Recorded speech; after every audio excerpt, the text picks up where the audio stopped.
Loïc Bas, vous êtes le CEO de Opinum. Opinum, c'est une société qui gère des données pour des fournisseurs de réseaux, c'est ça, des gestionnaires de réseaux. Oui, des gestionnaires de réseau, des fournisseurs d'énergie, gaz, électricité et aussi des opérateurs de l'eau, hein, donc, Est-ce que ça c'est un peu vos notre. activités sont impactées par les mesures de confinement?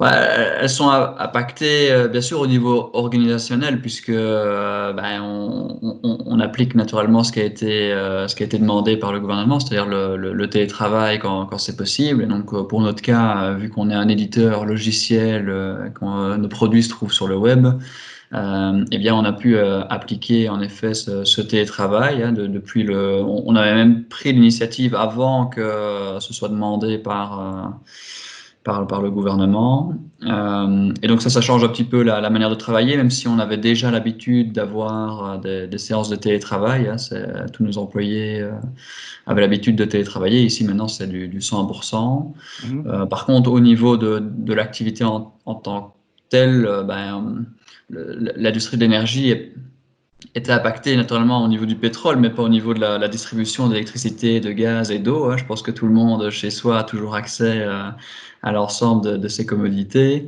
Et donc, c'est un secteur qui est peut-être un peu moins touché. Il est touché de manière opérationnelle, puisque ben, pour les déplacements et pour les réparations, la maintenance, etc., c'est difficile. Mais pour la gestion des données, etc., il n'y a pas vraiment d'impact et les appels d'offres continuent à sortir comme si de rien n'était. Donc, c'est assez positif pour nous. On a eu un peu peur que des projets soient retardés, mais en fait, même dans cette période de confinement, bah, les projets continuent.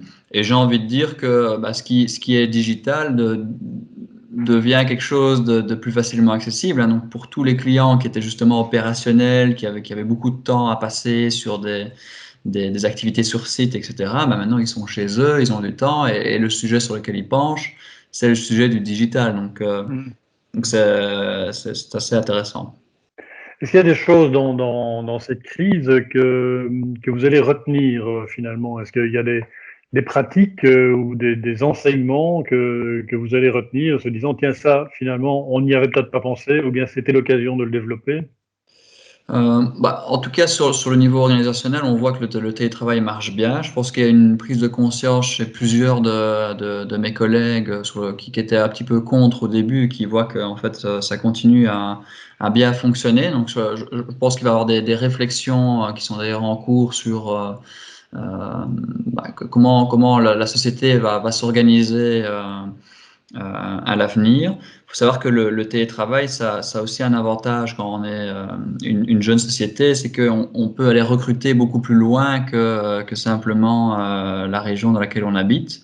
Et donc c'est clair que des sociétés qui évoluent comme ça, ils ont accès à un pool de talents qui est plus élaboré. Maintenant, on pense quand même que le contact humain reste important et donc il faut trouver la bonne balance entre les deux.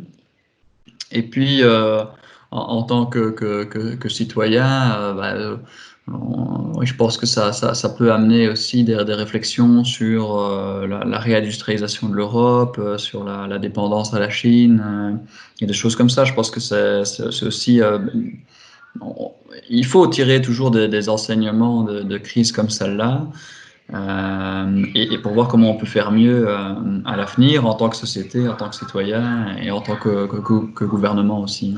Mhm, mhm, bien sûr.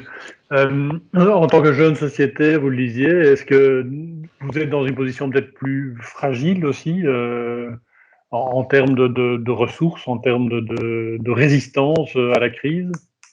Non, je pense pas que. Bah, d'abord, on n'est pas dans un secteur impacté fortement. Alors, il y a une Mhm, étude de McKinsey qui est sortie récemment qui montrait un recul de 0,3%, je crois, de la croissance dans le secteur de l'énergie. Donc, c'est pas très impactant.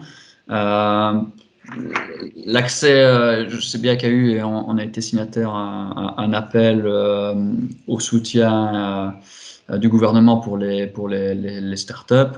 Bon, bah, je pense mhm, que ces soutiens-là, ils existent déjà. Donc, finalement, nous, on avait justement un dossier en cours à la Sowalfin.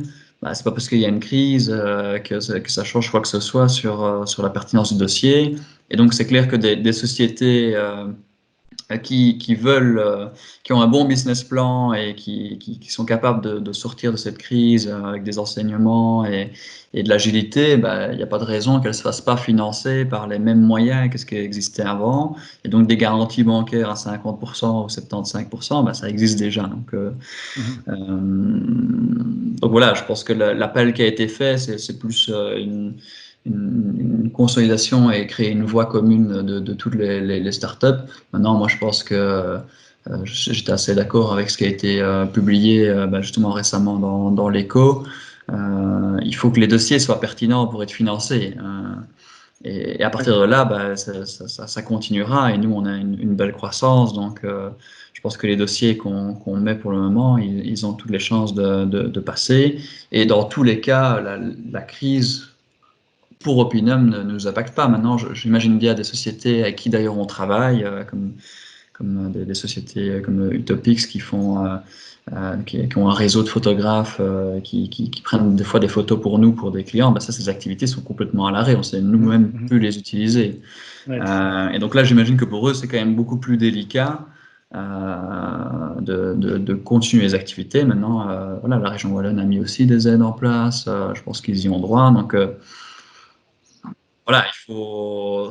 Et là, on parle d'une crise qui ne dure qu'un mois. Donc, je veux dire, si les Mhm. sociétés sont en difficulté après un mois d'inactivité, c'est que les plans de trésorerie étaient peut-être un petit peu trop Trop short, léger, quoi. Mhm. trop légers. Maintenant, ça reste une situation exceptionnelle. Et moi, ce qui me pose problème vraiment sur cette question-là, c'est plus l'équivalence des emplois.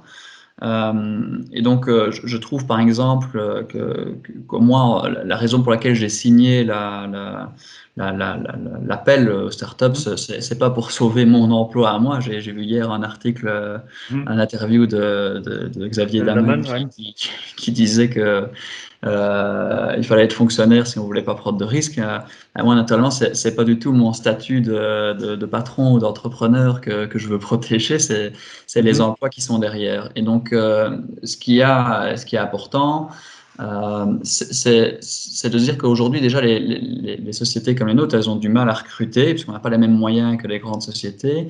Et que ce qu'on a peur, en fait, c'est que aujourd'hui, on dise qu'un emploi dans une grande société est plus protégé qu'un emploi dans une start-up. Et ça, je pense que c'est vraiment le gros enjeu. C'est que, comme le dit Xavier, pour changer le monde et faire en sorte qu'on ait des sociétés qui sont actives dans des sujets beaucoup plus importants pour la société en tant que telle, il est important que les emplois soient protégés de la même façon dans des sociétés justement qui essayent de mettre ça en place et dans les grandes structures. Et le fait qu'une société, par exemple comme Opinum, qui est toujours qui perd de l'argent, c'est une volonté. Je veux dire, on a investi pour créer quelque chose qui aura plus de valeur. On pourrait décider à un moment donné de dire on arrête d'investir et oui, on serait profitable. Donc, dans ce cadre-là, je ne vois pas pourquoi des sociétés comme les nôtres n'auraient pas accès à des aides. Mhm. Et puis, de manière générale, comme je vous l'ai dit au début, ces aides, elles existent. Hein. Donc, la Oui, bien Sowalfin, sûr. elle n'est pas Mhm. apparue avec la crise. Elle a plus de dossiers à traiter. Mais Mhm. à partir du moment où vous avez un bon dossier, vous avez déjà accès à ces garanties bancaires. Donc, nous, on avait fait les démarches avant. C'est toujours en cours. Il n'y a aucun changement sur la pertinence du dossier.